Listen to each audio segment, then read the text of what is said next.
रोङाखै बिथांमोना गावसिनि इग' माबाजों गोसोजोंहाय दिनै गभर्नमेन्टखौ सालायबाय थादों। बेनिखायनो जोंनि बे लाइमुथि हालामनि गासै रायजो राजाया दुखु मोननानै दिनै बिपिएफ पार्टिखौनो नागिरफिनदों, बिपिएफखौनो गभर्नमेन्टआव लाबोफिननो नाजादों।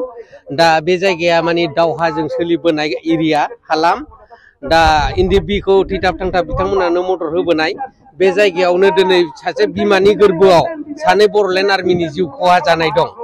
दा बे सानै बर'लेण्ड आर्मिनि जिउ खहा जानायखौ दिनै बिथांमोनाबो सिन्था खालामदों। बिथांमोनाबो दिनै बे हालामनिफ्राय सानै बर'लेण्ड आर्मि जिउ खहा खालामनो हादोंबा सासे बिमानि गोरबोनिफ्राय बिथांमोनाबो गावसिनि सन्थुष्ट बायदि बा सेटिसफाइड जानाय बायदि हालामखौ नायजानो लुबैदोंमोन दानि खुंथाइ गोहोखौ। दा बिथांमोनहा दिनै बेफोरखौ सिन्था खालाम रोङाखै।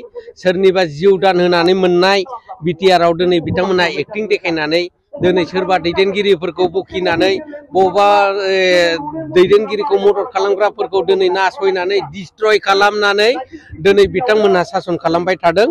दिनै राजा सासन बायदि बिथांमोना गावसिनि गोसो बायदि सोलिदों, गोसो बायदि सामलायगासिनो दङ। जातिनि अलखदाव गोलैनायखौ बिथांमोना सिन्था खालाम रोङाखै।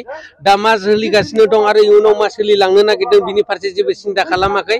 बिनि थाखायनो लाइमुथि हालामनि रायजो राजाफ्रा दुखु मोननाय फोरमायदों आरो दुखु मोननायजों लोगोसे दिनै बिपिएफ पार्टिखौनो दिनै देरहासार खालामनो थाखाय ज' ज' आवगायबोनानै दिनै जयनिं लाफैदों आरो मा बेखिनियानो।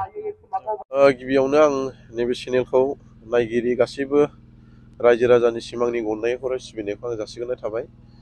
नंगौ, दिनै आङो लाइमुथि प्राइमारि बे प्राइमारियाव फैनानैहाय सैथो समस्थिनि बेवहाय फैनानै आङो जोबोद मोनसे स्ट्रं भाबखौ आं दिनै नुनो मोनदों।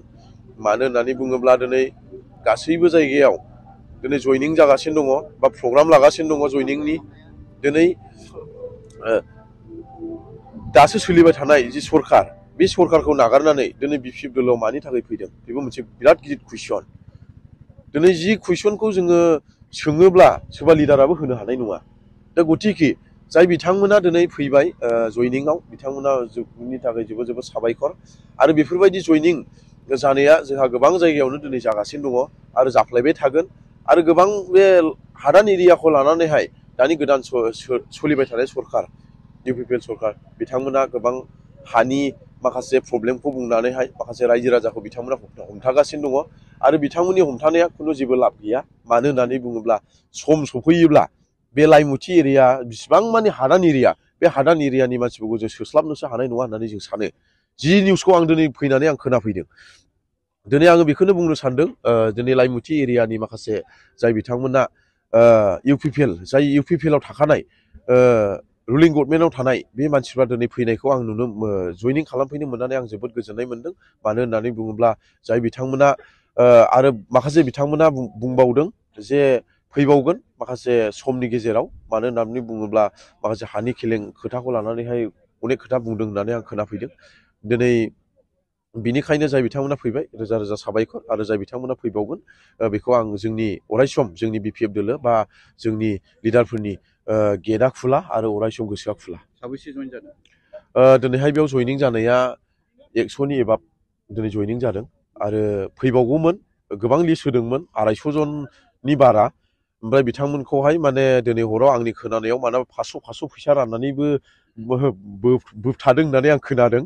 खिन्थु बेसेबां सैथो बेखौबो आं पाब्लिकफोरनाव सोंबाय नंमारगौ होननानै पाब्लिकनानो माने होबाय, खोन्थाबायबो। गतिके गारबाय थाथोंसै, बेसेबां समसिम गारो बिथांमोना, मेंजासिम गारथों। मानो होननानै बुङोब्ला जोंनिफ्रायथ' जेबो खहा गैया। बिथांमोनखौथ' आं बुंखायो जोंनिनो रायजो राजानि थाखा बियो, सोरबा जुदि होफैयोब्ला जा, जेबो उसुबिदा गैया। आरो जानानैल' गावबागाव गोसोआवल' थिग था होनना बुंनाय लोगो लोगो पाब्लिकफ्रा आंजों साइडनाव जि जायगायावहाय माने मिडिया प्लेस नुवाखै बे जायगायावहाय फैनानै बिथांमोना आंजों सावरायफैदों। बिथांमोना बे बाथ्राखौ बुंदों आरो। नाथाय नोंथांमोननि हाग्रामा महिलारि